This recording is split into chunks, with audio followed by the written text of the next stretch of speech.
PBI একটা তদন্তকারী সংস্থা।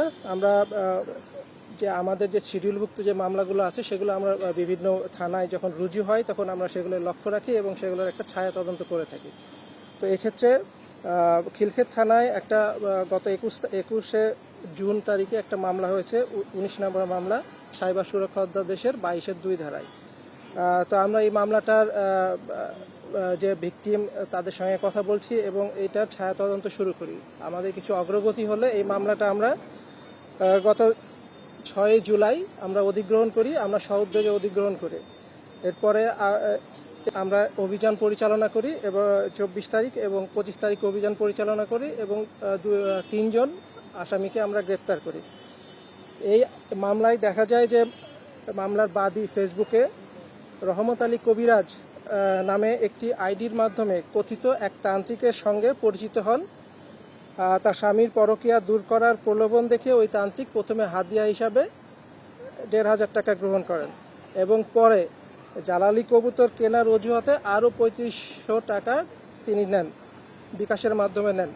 পরবর্তীতে জিনের মাধ্যমে সমস্যার সমাধানের কথা বলে ভুক্তভোগীকে পটাশিয়াম পারম্যাঙ্গানেট ও রসালো মিষ্টি কিনতে বলেন এবং ইমো ভিডিও কলে তার নির্দেশনা অনুযায়ী তা ব্যবহার করতে বলেন।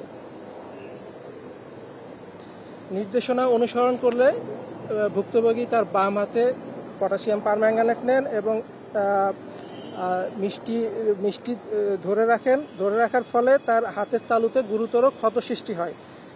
পরে ক্ষত সারিয়ে দেওয়ার আশ্বাসে বিভিন্ন সময়ে বিকাশ এবং নগদের মাধ্যমে তিনি আরও 16,000 টাকা তাদের কাছ থেকে নেন। সর্বমোট তিনি 21,000 টাকা প্রতারণার মাধ্যমে আত্মসাৎ করেন। এই মামলাটা আমরা গ্রহণ করার পরে অভিযানের প্রেক্ষিতে আমরা কুমিল্লা থেকে 2 জন এবং নোয়াখালী থেকে আরও আরেকজনকে গ্রেপ্তার করি।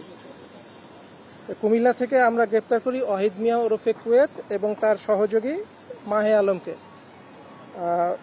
ওয়াহিদ মিয়া ওরফে কুয়েতের ছোট ভাই, তাকে আমরা নোয়াখালী থেকে গ্রেপ্তার করি, তার নাম হচ্ছে হাসান আলী এবং এই অ্যাকাউন্টটা রহমত আলী কবিরাজ, এই অ্যাকাউন্টটা এই হাসান আলী চালাচ্ছিল এবং তিনি এই সব টাকা পয়সা যে বিকাশ অ্যাকাউন্টে নিয়েছেন তার ভাইয়ের সহযোগিতায়।